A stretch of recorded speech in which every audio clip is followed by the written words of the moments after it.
Alors, bonjour. Donc aujourd'hui, on va commencer le chapitre sur les matrices.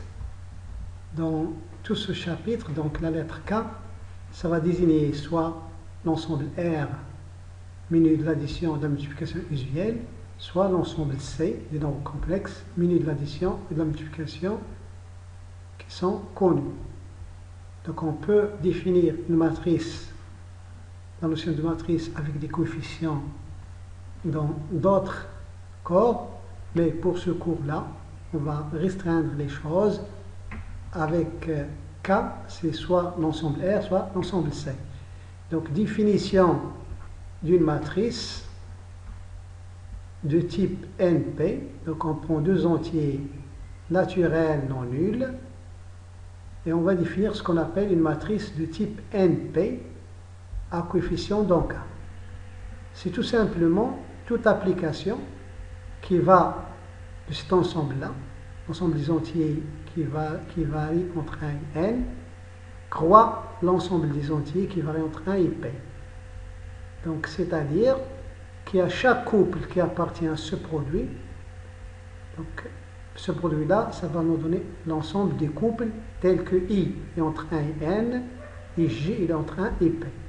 Donc, à chaque couple IJ, il associe un élément de K, un élément unique qu'on va noter par A indice IJ. Donc ça, c'est la définition mathématique rigoureuse de ce qu'on appelle une matrice.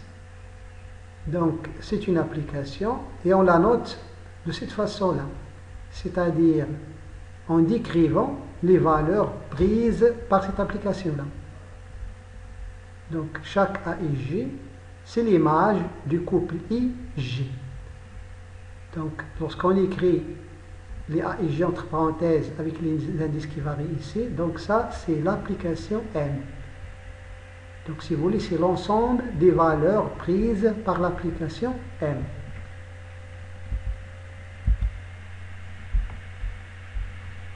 On peut aussi noter une application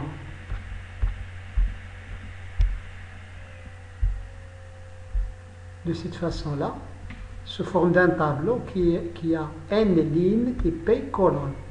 Donc là, dans la première ligne, on écrit les coefficients de cette façon-là. A indice 1, 1, c'est-à-dire le coefficient qui est dans la première ligne, première colonne. A indice 1, 2, c'est le coefficient de la première ligne et deuxième colonne. Là, c'est la première ligne, là, c'est la deuxième colonne. Jusqu'à A indice 1, p. Donc c'est le coefficient de la première ligne et la pième colonne.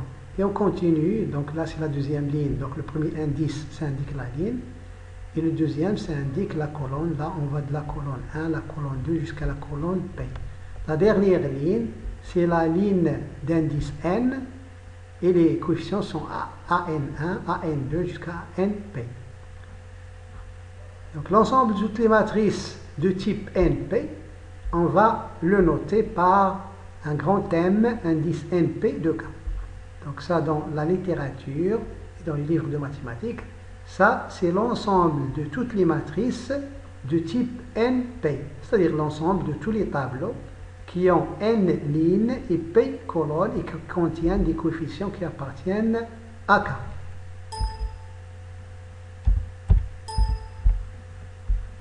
Ensuite,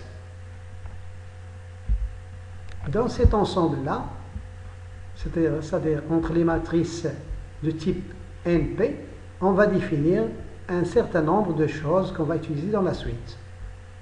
La première chose, c'est la notion d'égalité entre deux matrices. Donc, si on prend grand A une matrice dont les coefficients, on va les appeler A et J, et B, une matrice dont les coefficients, on va les appeler des B et G. Donc ce sont deux éléments de MNP de K, et on définit donc l'égalité entre ces deux éléments-là par cette définition. Les deux matrices A et B sont égales. Là, c'est une égalité, une grande égalité entre deux matrices. Donc c'est ici seulement C, quel que soit I entre 1 et N, et J entre 1 et P, le coefficient A et J est le même que le coefficient B, I, G. Donc si on a la matrice A, il a cette forme-là, donc le coefficient A1, 1 jusqu'à A1, P, ça c'est pour la première ligne. La dernière ligne, ça va faire AN1 jusqu'à AN, P. Donc dire que cette matrice-là est égale à cette matrice-là, la matrice B, là on va avoir le coefficient B11, on va jusqu'au coefficient B1P, la même chose, on va jusqu'à la ligne N, donc B1N, jusqu'à BNP. Donc dire que ces deux matrices, ces deux blocs sont égaux, c'est seulement si le coefficient ici égale celui-là, le deuxième égale le deuxième ici, le dernier ici égale celui-là, cet indice égale celui-là, celui-là égale celui-là, pour chaque A et J, chaque coefficient A et J qui se trouve à la ième ligne et la jième colonne ici, est égal au coefficient B et J qui se trouve ici à la ième ligne et la jième colonne. C'est-à-dire les coefficients de même indice ici sont égaux. C'est ce que signifie cette égalité-là. Là, c'est une égalité entre des éléments de K, et là, c'est une égalité entre des matrices. Donc, il faut bien comprendre ce qu'on est en train de faire. Ensuite, donc lorsque n égale à p, c'est-à-dire on prend deux entiers appartenant à une étoile qui sont égaux, donc l'ensemble des matrices de type NP, la coefficient dans K, on le note tout simplement par Mn de K. C'est-à-dire que n égale P, c'est-à-dire que les matrices qui sont ici, le nombre des lignes, leur nombre de lignes est égal à leur nombre de colonnes. C'est-à-dire, on va dire que ce sont des matrices carrées. Ce sont des matrices carrées. Donc, quelques exemples. Si on prend la matrice A, donc ça c'est une matrice. On a ici les coefficients. Ça c'est le coefficient A11. Donc là on a une seule ligne. La deuxième ligne c'est le coefficient A21. La troisième ligne, ça c'est le coefficient A, troisième ligne et première colonne. Donc cette matrice est une matrice de type 3,1. Donc on va dire que c'est une matrice unicolonne, puisqu'on a une seule colonne. La matrice B, donc on a ici première ligne, et on a deuxième ligne. Donc on a deux lignes, et on a 1, 2, 3 et 4. Donc c'est une matrice de type 2, 4. Et les coefficients, on voit ici qu'on a des réels 0,5. Là, on a le complexe I.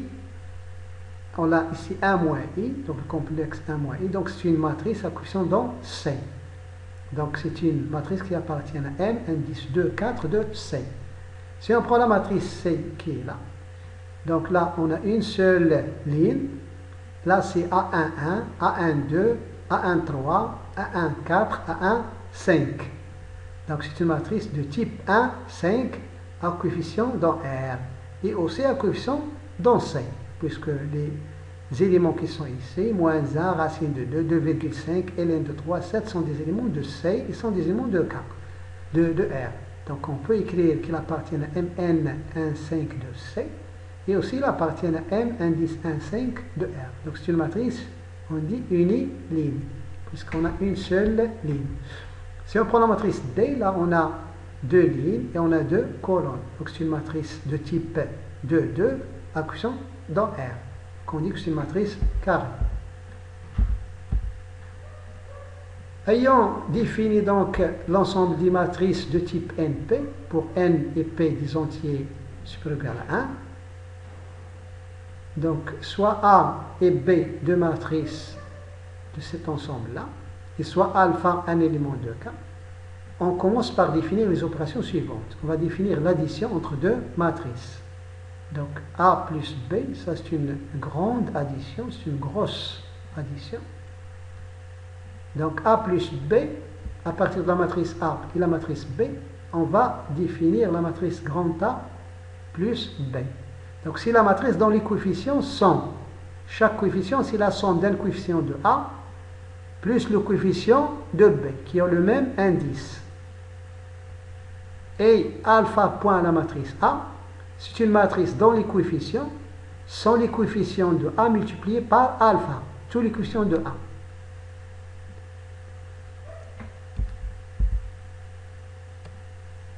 Donc là, ça c'est une définition, comme j'ai dit, entre les matrices, et on voit que la somme de deux matrices de type NP, ça va donner une matrice de type NP. Et alpha point A, donc ça c'est une multiplication externe entre un élément de K, ça c'est un élément de K, c'est un élément de K, et ça c'est un élément de l'ensemble des matrices de type NP. Donc cette multiplication externe, donc à partir d'une matrice et d'un scalaire, d'un élément de K, on définit cette matrice-là, qui est aussi du type NP, puisque là, lorsqu'on fait varier IJ, on va avoir N lignes et J colonnes. Donc ça, c'est un élément qu'on peut appeler DIJ. Chaque DIJ de cette matrice-là, il est de la forme alpha AIJ. Ça, on peut l'appeler CIJ. Ce sont les coefficients de la matrice A plus B. Chaque coefficient de A plus B est la somme du coefficient de A et du coefficient de B qui ont le même indice IJ. Donc, on voit que la somme de deux éléments de MNP est un élément de MNP. Et la multiplication externe d'un élément de MNP par alpha est aussi un élément, est une matrice d'ordre NP, puisque le I va varier entre 1 et N et le J va varier entre 1 et P.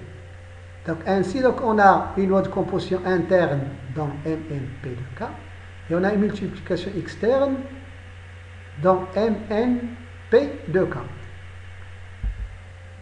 Donc, quelques exemples. Si on prend la matrice A et la matrice B, donc pour former la matrice A plus B, donc le coefficient C11 de cette matrice-là, c'est-à-dire ce coefficient-là, c'est A11 plus B11, donc 1 plus 0. Le coefficient ici, C12, c'est A12 plus B12.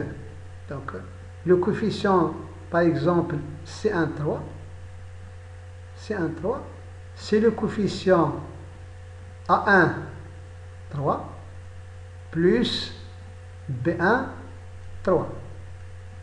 C'est-à-dire, le coefficient C1, 3, la première ligne de troisième colonne, donc c'est I, plus le coefficient de B qui est sur la première ligne et la troisième colonne, donc c'est un I. Donc I plus I, ça fait 2I. C'est ce coefficient-là. Et on fait la même chose avec les autres. Chaque fois, on fait AI plus BAIJ plus BIJ et on le met là où on veut calculer CIJ. Ensuite, 3 points A, ça c'est une multiplication externe entre un scalaire, un élément de K. Donc ça, c'est un nombre. Et le A, c'est une matrice. Et donc on construit cette opération entre un scalaire et une matrice. Donc 3 points A, on prend la matrice A et on multiplie chacun de ces coefficients par 3. Donc 3 fois 1, ça fait 3. 3 fois moins 5, ça fait moins 15. 3 fois I, ça fait 3I. 3 fois 1, ça fait 3. Et la même chose pour la deuxième ligne. Donc ça, c'est le produit extérieur de 3 par A. Donc, jusque-là, donc l'ensemble Mn de K, on vient de le munir donc, de la loi plus. Donc, je répète, ça c'est une grande croix, c'est l'addition entre les matrices, qui a chaque couple de matrices AB, A et B, des matrices du même type, et l'associer la somme A plus B. Donc, c'est une loi de composition interne dans Mn MNP de K. La somme de deux éléments de MNP de K est un élément de MNP de K. Et on a aussi la loi point. C'est une application qui a chaque couple alpha A, alpha dans K et A dans MNP de K. Il associe alpha point A, qui est aussi une matrice d'ordre NP, qui est un élément de MNP de K. Donc ainsi, on a deux lois de composition, une qui est interne et le point qui est une loi de composition externe. Donc on a donc le droit de nous poser la question, est-ce que cet ensemble, muni de ces deux lois, ça va donner un espace vectoriel? On a déjà vu donc la notion d'espace vectoriel. Chaque fois qu'on a une loi de composition interne, une loi de composition externe sur K, une loi de composition externe avec les éléments de K, on se pose la question, est-ce que MNP de K, muni de l'addition et de la multiplication externe, est un espace vectoriel? Donc la réponse est oui. MNP de K, donc l'ensemble, d'abord, l'ensemble, c'est un ensemble, donc muni de la loi plus et muni de la loi externe point qu'on vient de définir. Donc ça définit donc un espace vectoriel sur K. Donc, puisque les éléments donc des scalaires, on les prend dans K. Donc c'est un espace vectoriel sur K. Donc pour le voir, il faut donc vérifier que la loi plus, elle est commutative, elle est associative, il a un élément neutre, et toute matrice est là insymétrique. Ensuite, les autres quatre propriétés d'un espace vectoriel, et on va voir ça tout de suite. Donc première chose, MNP de K, muni de la loi plus, il est non vide, il contient au moins la matrice nulle. Donc là, on a N ligne et P colonne, et partout, on a des zéros, c'est-à-dire AIJ égale à 0, quel que soit IJ. Donc les éléments ici, on va les appeler des zéros indice IJ. Avec 0, IJ est égal à 0, lorsque I est entre 1 et N, IJ entre 1 et N. Donc cette matrice-là, elle appartient à MN P de K. Et en plus, si on fait l'addition de cette matrice avec n'importe quelle autre matrice A, dont les coefficients sont les A et G, donc la somme entre ces matrices, ça va faire la matrice dont les coefficients sont les 0 et J plus les A et J. 0 et J plus A et J, ça donne toujours A et J. Donc, les coefficients de cette matrice-là, sont les mêmes que les coefficients de A. C'est-à-dire que cette matrice-là, c'est la matrice A. C'est la matrice A.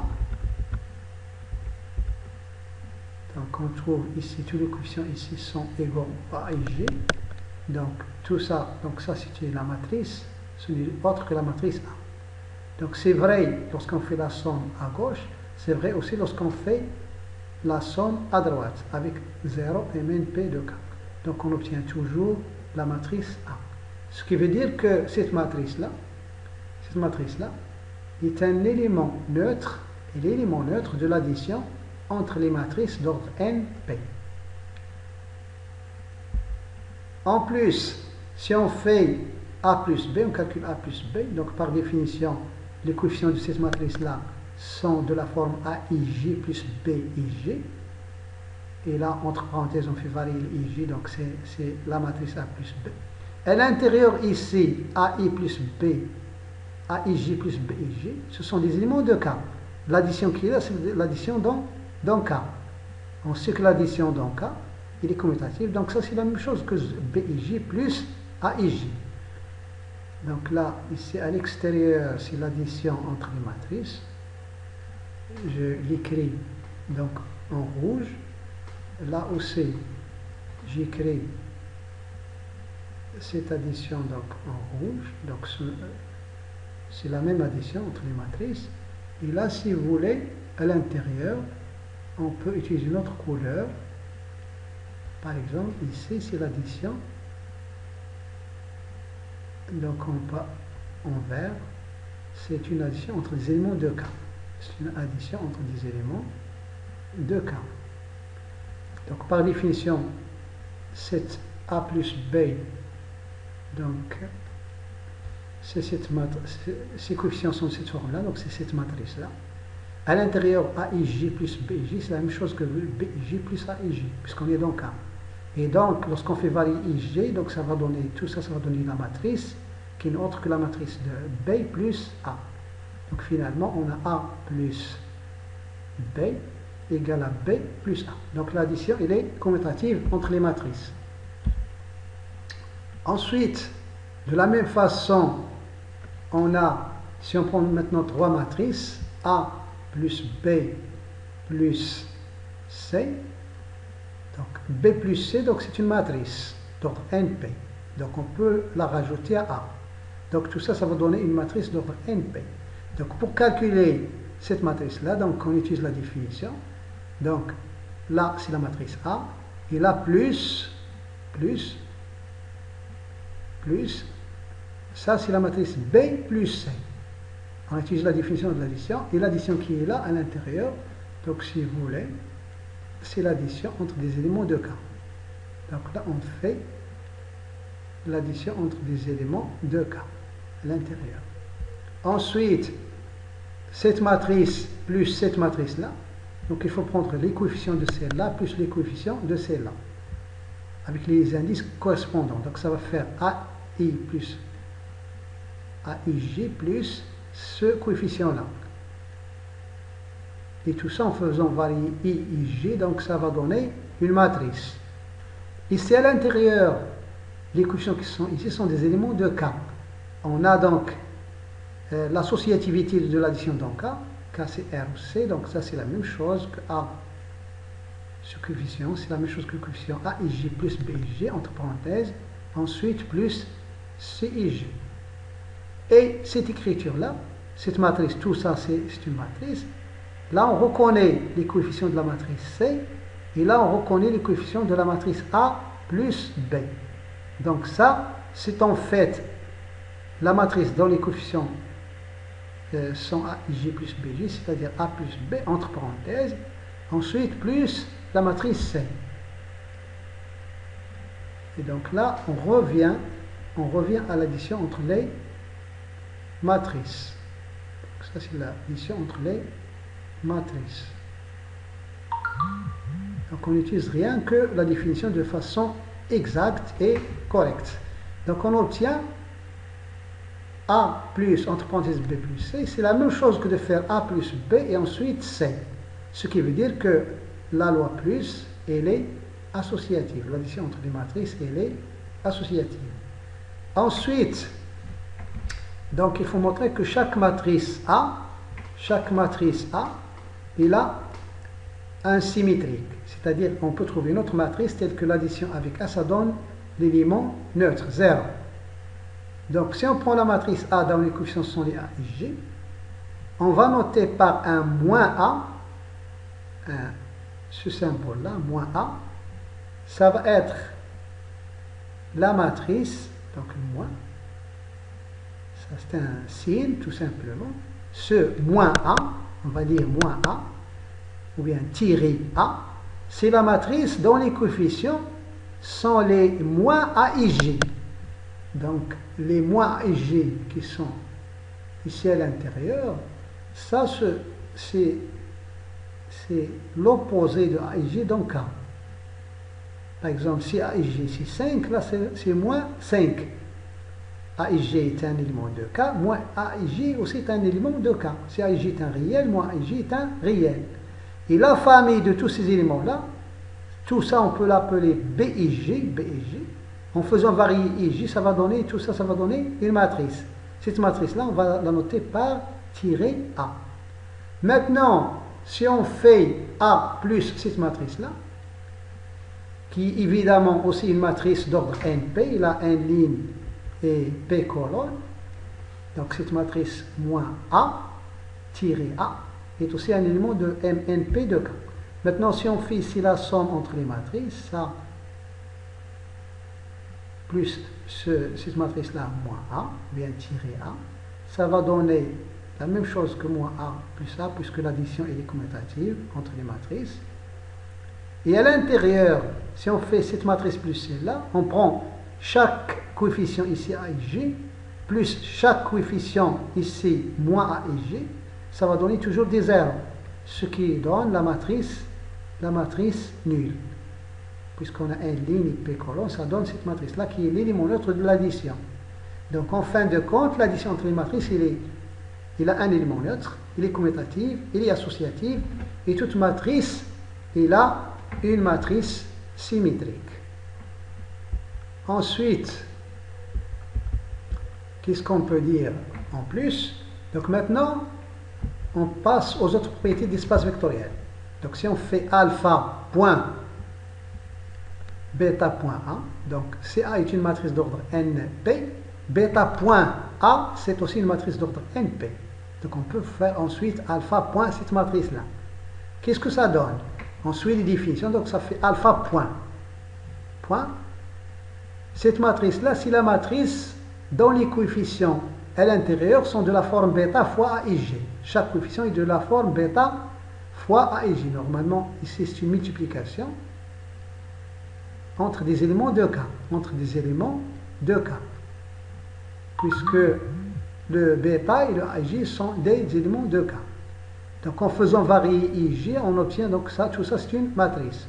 Alpha point cette matrice-là, donc ce coefficient-là, on peut l'appeler un B et J.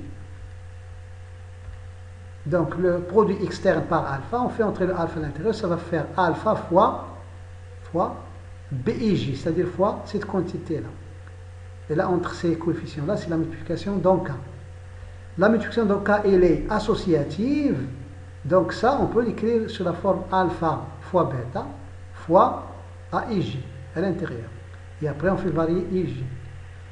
Et là, tout ce coefficient-là, si on l'appelle lambda, il est fixe, il ne varie pas avec A et J.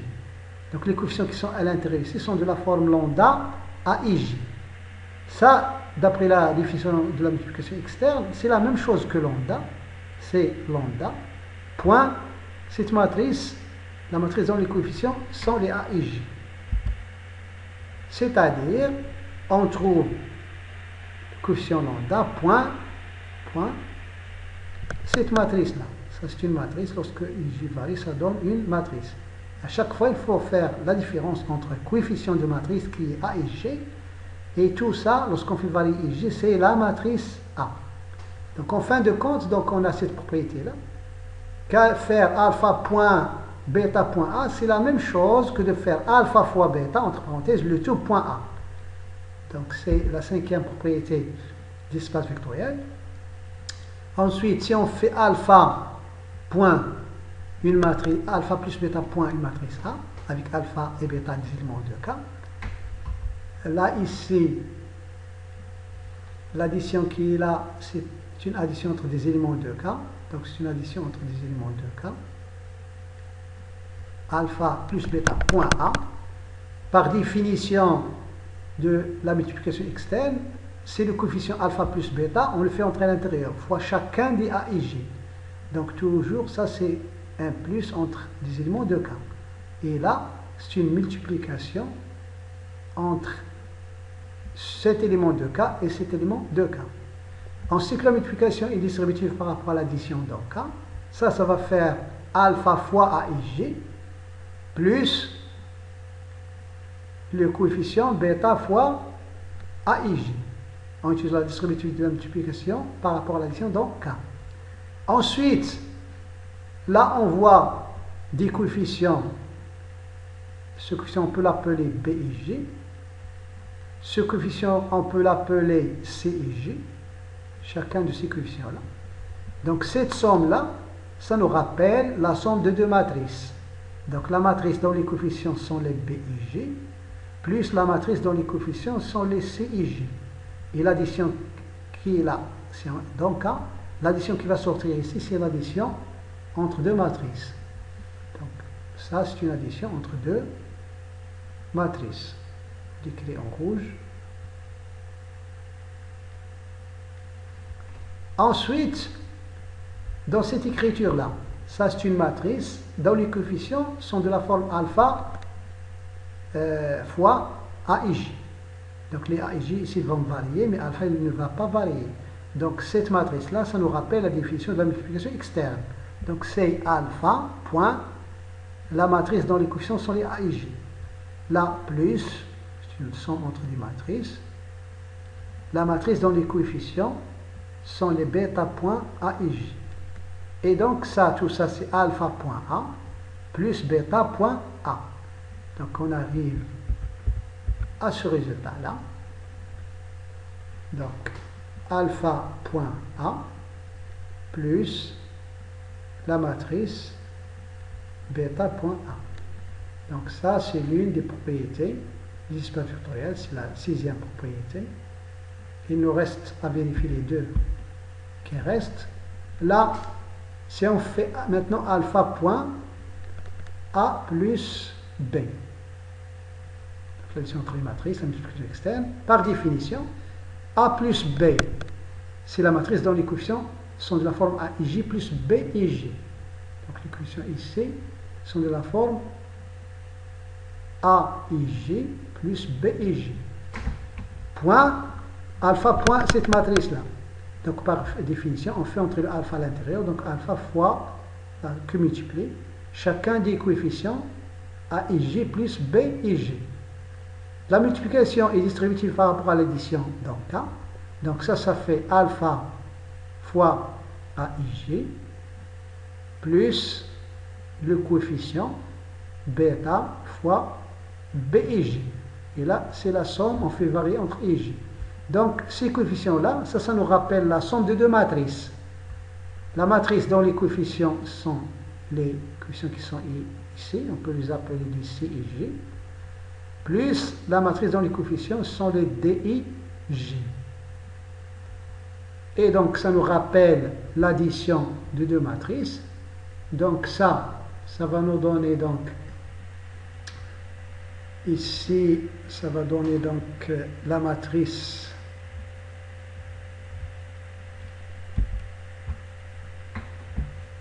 ici normalement donc on écrit la suite,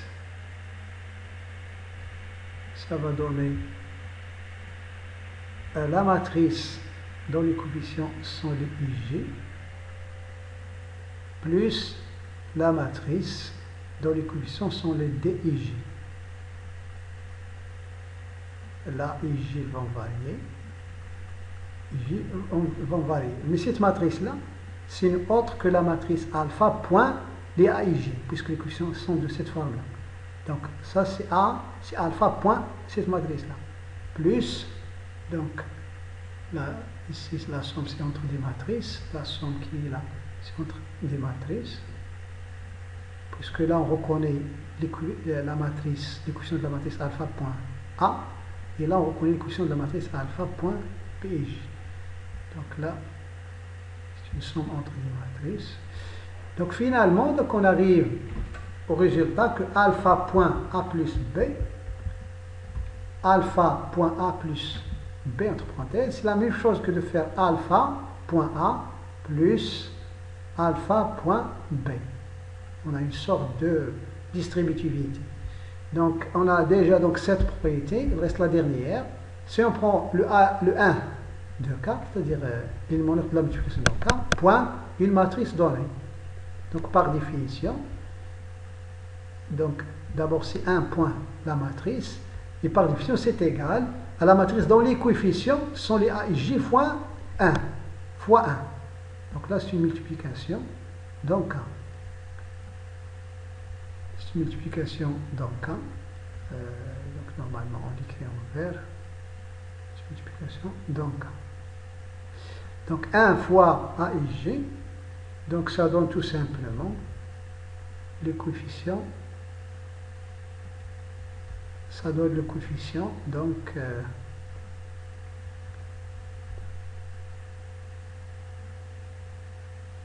donc 1 fois A et J, donc ça donne le coefficient A et J. Et lorsqu'on fait varier IJ, donc ça donne le bloc matrice A. Ça donne la matrice A. Et tout ce qu'on vient de faire, donc c'est vrai pour tout A, B, des matrices de type NP, donc A, alpha, bêta appartenant à K. Donc là, on vient de vérifier les 8 propriétés d'un espace vectoriel.